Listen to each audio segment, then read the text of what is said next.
नमस्कार। प्रादेशिक समाचार के साथ मैं नीलम कुमार। पहले मुख्य समाचार। प्रधानमंत्री नरेंद्र मोदी ने स्टार्टअप्स को नए भारत की रीढ़ बताया।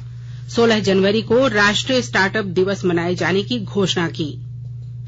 झारखंड से आईएलएस भुवनेश्वर भेजे गए 87 सैंपल में 14 मिले ओमिक्रॉन संक्रमित। राज्य सरकार ने संक्रमण को देखते हुए 31 जनवरी तक बढ़ाई पूर्व की पाबंदियां। परीक्षा पे चर्चा कार्यक्रम के लिए प्रधानमंत्री ने विद्यार्थियों, शिक्षकों और अभिभावकों से इस वर्ष के पंजीकरण कराने का किया आग्रह। और राज्य में पश्चिमी विक्षोभ का असर समाप्त, आज से मौसम होगा साफ। अगले 2-3 दिनों में न्यूनतम तापमान में 2 से 4 डिग्री तक की आएगी गिरावट। और समाचार से पहले एक जरूरी संदेश। देश के कई हिस्सों में कोविड का संक्रमण तेजी से बढ़ रहा है। हम श्रोताओं से सतर्क रहने और 15 से 18 वर्ष के बच्चों सहित अन्य लोगों को टीका लगवाने में मदद करने की अपील करते हैं। कोरोना वायरस का नया स्वरूप ओमिक्रॉन चिंता का कारण है। कृपया सुरक्षित रहने के लिए 3 सरल उपायों का पालन अवश्य करें। मास्क पहनें, 2 गज की सुरक्षित दूरी बनाए रखें, हाथ और चेहरे की सफाई पर विशेष ध्यान दें। कोविड संबंधी किसी भी जानकारी और सलाह के लिए राष्ट्रीय हेल्पलाइन नंबर 011-2397-8046 और 1075 पर संपर्क करें। और अब समाचार विस्तार से। प्रधानमंत्री नरेंद्र मोदी ने स्टार्टअप को देश की रीढ़ बताया है। कल वर्चुअल माध्यम से स्टार्टअप्स उद्यमियों के साथ संवाद में उन्होंने कहा कि स्टार्टअप्स देश की पूरी तस्वीर बदल रहे हैं। श्री मोदी ने कहा कि यह दशक भारत का दशक होगा, जिसे टेकेड कहा जाएगा। उन्होंने यह भी ऐलान किया कि प्रत्येक वर्ष 16 जनवरी को राष्ट्रीय स्टार्टअप दिवस मनाया जाएगा। प्रधानमंत्री ने मौजूदा दशक को नवाचार और नई सोच का युग बताते हुए कहा कि ग्रामीण अर्थव्यवस्था से लेकर उद्योग तक हमारी जरूरतें और क्षमताएं असीमित हैं। श्री मोदी ने कहा कि भविष्य की प्रौद्योगिकी के विकास और अनुसंधान पर निवेश करना सरकार की प्राथमिकता है। देश 100 यूनिकॉर्न की दिशा में तेजी से आगे बढ़ रहा है। उन्होंने कहा कि हजारों करोड़ रुपए वाली ये कंपनियां स्वावलंबी और आत्मनिर्भर भारत का प्रतीक हैं। उन्होंने कहा कि दूसरे और तीसरे दर्जे के शहरों में बने कई स्टार्टअप्स में लाखों युवाओं को रोजगार मिला है। गणतंत्र दिवस समारोह के कार्यक्रम अब हर साल 24 जनवरी की बजाय 23 जनवरी से शुरू होंगे। सरकार ने नेताजी सुभाष चंद्र बोस की जयंती के दिन से इसकी शुरुआत करने का फैसला किया है। सुभाष चंद्र बोस की जयंती देश भर में पराक्रम दिवस के रूप में मनाई जाती है। गुमला जिले में गणतंत्र दिवस समारोह को लेकर जिला प्रशासन ने तैयारियां शुरू कर दी हैं। विस्तृत ब्यौरा दे रहे हैं हमारे गुमला संवाददाता। कोरोना वायरस के बढ़ते प्रसार के मद्देनजर सरकार द्वारा दिए गए दिशा निर्देशों के आलोक में गणतंत्र दिवस का आयोजन करने पर जोर दिया है। जिला प्रशासन के द्वारा इस वर्ष परमवीर चक्र विजेता शहीद अल्बर्ट एक्का के बड़े बेटे विंसेंट एक्का को समारोह में आमंत्रित करने तथा सम्मानित करने का निर्णय लिया है। देश की रक्षा में शहीद हुए जिले के ऐसे अन्य शहीद वीर सपूतों के परिजनों को भी जिला मुख्यालय में सम्मानित किए जाने का निर्णय सर्वसम्मति से लिया है। तो जिला के उपायुक्त शिशिर कुमार सिन्हा ने गणतंत्र दिवस समारोह के अवसर पर सम्मानित करने के लिए कोरोना काल में उत्कृष्ट प्रदर्शन करने वाले स्वास्थ्य कर्मियों, शिक्षकों एवं कोरोना काल में निरंतर अपनी सेवाएं देने वाले पीडीएस डीलरों, निर्वाचन संबंधी कार्यों में बेहतर प्रदर्शन करने वाले बीएलओ, उन्नत किसानों की सूची 20 जनवरी तक उप विकास आयुक्त के कार्यालय में उपलब्ध कराने का निर्देश संबंधित विभागों को दिया है। नरेश कुमार, आकाशवाणी समाचार, गुमला। झारखंड में नए वेरिएंट ओमिक्रॉन की पुष्टि हो गई है। राज्य से आईएलएस भुवनेश्वर भेजे गए 87 सैंपल में 14 में ओमिक्रॉन पाया गया है। ये सैंपल 1 जनवरी को आईएलएस भेजे गए थे। हालांकि अच्छी खबर यह है कि ओमिक्रॉन से संक्रमित सभी 14 मरीज अब स्वस्थ हो गए हैं। इधर कोरोना के बढ़ते संक्रमण को देखते हुए राज्य सरकार ने 31 जनवरी तक पूर्व की पाबंदियों को बढ़ा दिया है। रात 8 बजे तक ही दुकानें खुलेंगी। वहीं स्कूल, कॉलेज और कोचिंग संस्थान पूर्व में जारी पाबंदियों के अनुसार बंद रहेंगे। इसमें कोई नया बदलाव नहीं किया गया है। राज्य में पिछले 24 घंटे में कोरोना के 3,258 नए संक्रमित मिले। इसमें राजधानी रांची में 1,002 नए संक्रमित शामिल हैं। राज्य भर में 3,351 संक्रमित स्वस्थ भी हुए हैं। इसमें रांची में 1,031 लोग शामिल हैं। वर्तमान में राज्य भर में सक्रिय कोरोना संक्रमितों की संख्या 33,089 है। झारखंड में मरीजों के स्वस्थ होने की दर 90.48% है, जबकि पूरे देश में स्वस्थ होने की दर 95.20% है। अमृत महोत्सव के तहत आकाशवाणी के साप्ताहिक क्विज में आइए आप भी शामिल हों। आजादी के 75 वर्षों का पर्व अमृत महोत्सव प्रत्येक बुधवार शाम 7 बजे प्रसारित होने वाले प्रादेशिक समाचार के दौरान पूछे गए प्रश्न का सही उत्तर देने वाले एक प्रतिभागी इनाम का हकदार होगा। इसके लिए सुनते रहें आकाशवाणी रांची का प्रसारण।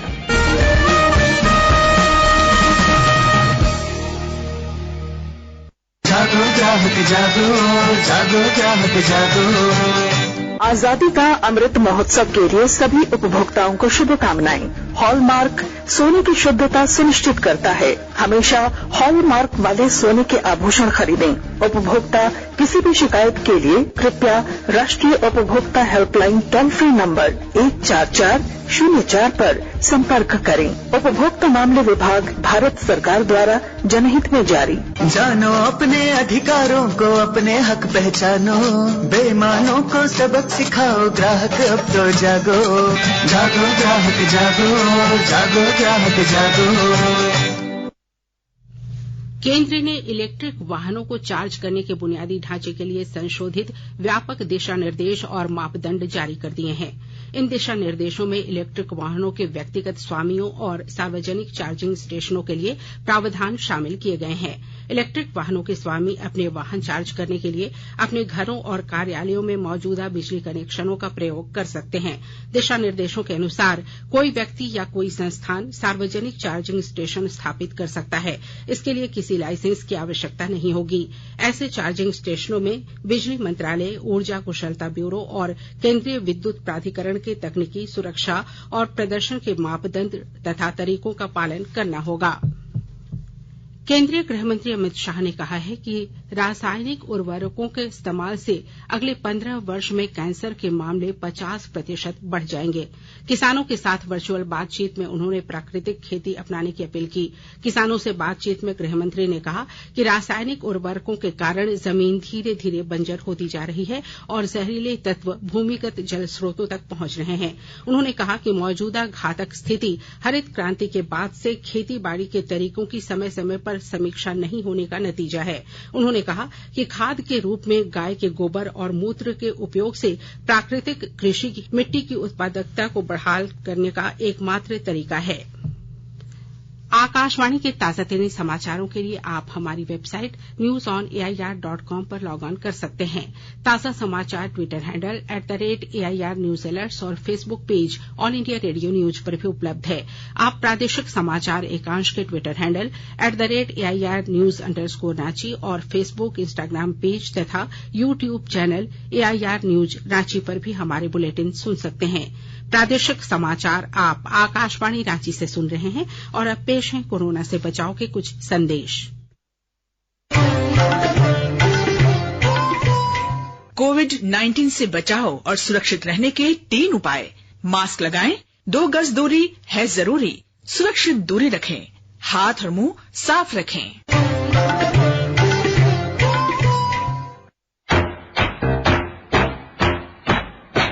चलो एक शुरुआत करें, चलो एक फैसला आज करें, मास्क नहीं तो टोकेंगे, कोरोना को रोकेंगे, चलो एक वादा करते हैं, चलो कुछ वादा करते हैं, मास्क नहीं तो टोकेंगे, कोरोना को रोकेंगे। भारत सरकार द्वारा जनहित में जारी। प्रादेशिक समाचार में आपका एक बार फिर स्वागत है।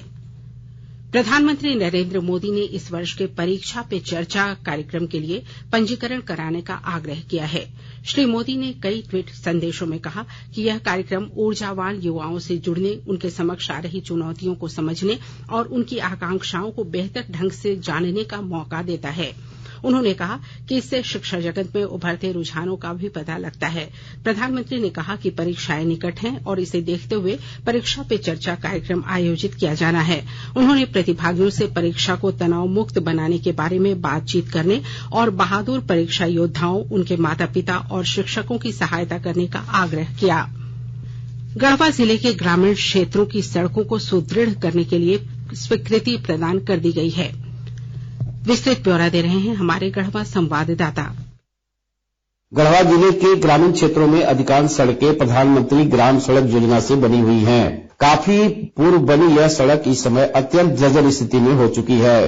राज्य सरकार ने जिले के 50 ऐसी सड़कों के मजबूतीकरण और सुदृढ़ीकरण के लिए एक साथ स्वीकृति प्रदान की है। इसके लिए 52 करोड़ रुपए स्वीकृत किए गए हैं। शीघ्र ही इन सभी सड़कों के निर्माण हेतु 10 पैकेजों में निविदा की जाएगी। जो सड़कें स्वीकृत हुई हैं उनमें गढ़वा और मेराल प्रखंड के 2-2, रंका, रमकंडा, भंडरिया, नगर उटारी, रमना, कांडी, मझियाव, भवनाथपुर, खरौंधी, डंडई और धुरकी प्रखंड के एक पैकेज शामिल है। इन सभी को मिलाकर 100 किलोमीटर से अधिक की सड़कें जिले में बनेंगी। इन सड़कों के बन जाने से जिले के ग्रामीण क्षेत्रों में आवागमन में सुविधा हो जाएगी। विनोद कुमार पाठक, आकाशवाणी समाचार, गढ़वा। झारखंड में पश्चिमी विक्षोभ का असर आज समाप्त हो जाएगा। आज से मौसम साफ हो जाएगा। हालांकि मौसम विभाग के पूर्वानुमान के अनुसार अगले 2-3 दिनों में न्यूनतम तापमान में 2 से 4 डिग्री तक की गिरावट आ सकती है। मौसम विभाग के अनुसार सुबह और रात में ठंड का एहसास ज्यादा होगा। हालांकि आज सुबह कोहरा छाया रहा। पश्चिमी विक्षोभ से करीब 1 सप्ताह तक राजधानी रांची सहित पूरा राज्य प्रभावित रहा। रुक रुक कर कई जिलों में बारिश होती रही। इस दौरान राजधानी रांची में कई जगहों पर ओलावृष्टि भी हुई। और अब अखबारों की सुर्खियां। राज्य से प्रकाशित होने वाले लगभग सभी अखबारों ने झारखंड में कोरोना के नए वेरिएंट ओमिक्रॉन के मिलने की खबर को पहले पन्ने पर प्रमुखता से प्रकाशित किया है। प्रभात खबर ने लिखा है, झारखंड से भेजे गए 87 सैंपल में 14 ओमिक्रॉन संक्रमित, सभी हुए स्वस्थ। जीनोम सीक्वेंसिंग के लिए झारखंड से आईएलएस भुवनेश्वर भेजे गए थे सैंपल। दैनिक भास्कर की सुर्खी है, 45,000 केस, 47 मौतों के बाद अब पता चला, दिसंबर में ही आ गया था ओमिक्रॉन। जीनोम सीक्वेंसिंग मशीन न होने का खामियाजा भुगत रहा झारखंड। हिंदुस्तान ने लिखा है, झारखंड में 31 तक जारी रहेगी पूर्व की पाबंदियां, कोरोना संक्रमण को देख प्रतिबंधों को जारी रखने का हुआ फैसला। दैनिक जागरण ने लिखा है, बढ़ते संक्रमण को देखते हुए सीएम के निर्देश पर आपदा प्रबंधन प्रभाग का आदेश जारी, राज्य में 31 तक जारी रहेगी पाबंदियां। रांची एक्सप्रेस की भी सुर्खी है, झारखंड में 31 जनवरी तक लागू रहेगी पुरानी पाबंदियां। अंग्रेजी अखबार हिंदुस्तान टाइम्स ने लिखा है कि भाजपा ने उत्तर प्रदेश में 107 उम्मीदवारों की पहली सूची जारी की, योगी होंगे गोरखपुर से उम्मीदवार। और द टाइम्स ऑफ इंडिया की सुर्खी है, चुनाव आयोग ने उत्तर प्रदेश में राजनीतिक रैलियों पर 22 जनवरी तक प्रतिबंध बढ़ाए, यूपी में सीएम योगी गोरखपुर से होंगे बीजेपी के प्रत्याशी। और अब अंत में मुख्य समाचार एक बार फिर। प्रधानमंत्री नरेंद्र मोदी ने स्टार्टअप्स को नए भारत की रीढ़ बताया। 16 जनवरी को राष्ट्रीय स्टार्टअप दिवस मनाए जाने की घोषणा की। झारखंड से आईएलएस भुवनेश्वर भेजे गए थे 87 सैंपल में 14 मिले ओमिक्रॉन संक्रमित। राज्य सरकार ने संक्रमण को देखते हुए 31 जनवरी तक बढ़ाई पूर्व की पाबंदियां। परीक्षा पे चर्चा कार्यक्रम के लिए प्रधानमंत्री ने विद्यार्थियों, शिक्षकों और अभिभावकों से इस वर्ष के पंजीकरण कराने का किया आग्रह।